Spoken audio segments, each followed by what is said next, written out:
यहाँ पर बात करने के लिए। सर ये बताइए कि आप मतलब इस बिल को लेकर के क्या सोचते हैं? बिल के लोग हम तो यही सोचते हैं कि बिल किसी पास ना हो। अपोजिशन एक है और हमारी ख्वाहिश है और हम चाहते हैं कि मतलब चंद्रबाबू नायडू और नीतीश कुमार जो है इस मामले, अपने आप को सेकुलर कहते हैं, तो इस मामले में वो जो अपना सपोर्ट मतलब ना करें, उसमें बिल नहीं पास होगा। ये तो सिर्फ संकेतित था, धरना बड़ा होगा इंशाल्लाह, रोड पे आएगी पब्लिक। मतलब इसी में जो चर्चा हुई उस संशोधन जो हुए उसको शामिल ही नहीं कर रही है। 3-4 महीना वक्त को ज़ाया किया इन्होंने, चर्चाओं पे जिन बिंदुओं पे बात हुई उसको शामिल ही नहीं कर रहे हैं। वक्त तो सबको पता है, खुली बात है कि वक्त जो है वो मुसलमानों की प्रॉपर्टी, मुसलमानों ने वक्त किया है, हमारे पूर्वजों ने किया, नवाबों ने किया और आज अभी तक किए चले जा रहे हैं। तो मुसलमानों के हक में फ़ायदे के लिए किया ना। हाँ, उसमें जो मतलब खुर्द बुर्द हो रहा है या जो कब्ज़ा किए बैठे हैं उस तरह की तरमीम होनी चाहिए, लेकिन मतलब जो सरकार चाहती है टोटल अपना कब्ज़ा, और सरकार के अपने कब्ज़े अपने हिसाब से उसको चलाए।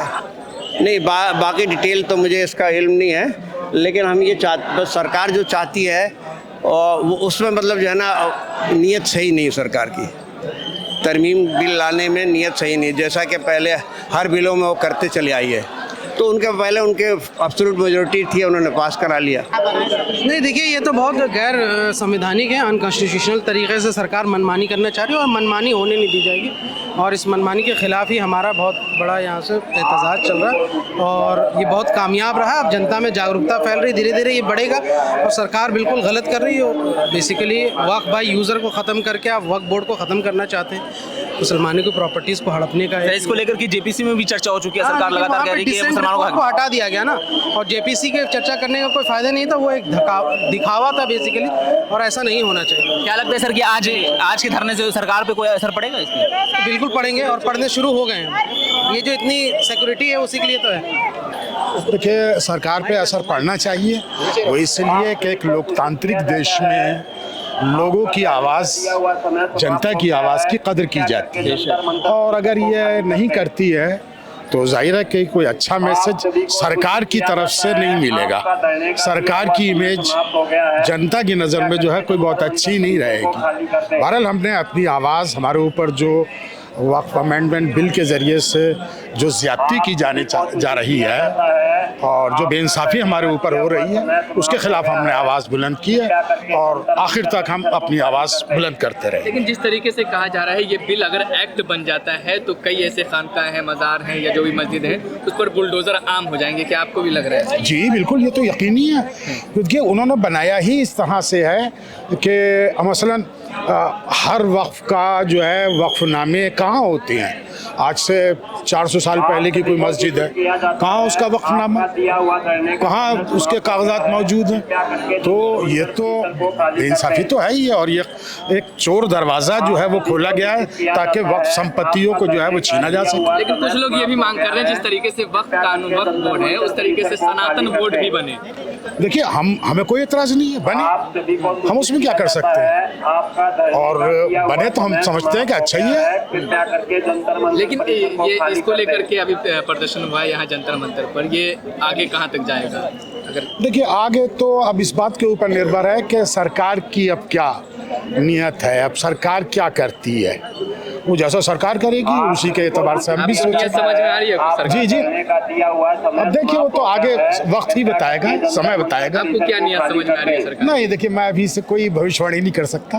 देखिए, यहाँ पे जो वक्फ अमेंडमेंट बिल है, जो अमेंडमेंट किया जा रहा है वो बिल्कुल ही वक्फ के स्पिरिट और जिस कम्युनिटी के लिए वक्फ बनाया गया है उसके मफाद के ख़िलाफ़ है, उसकी बेनिफिशियरी नहीं उसके लिए।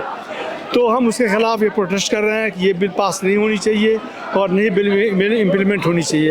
अगर होगी तो हम इंडिया लेवल पर इसकी मुखालफत करेंगे। जो डेमोक्रेटिक राइट्स हैं हम उसको यूज़ करेंगे इस सिलसिले में।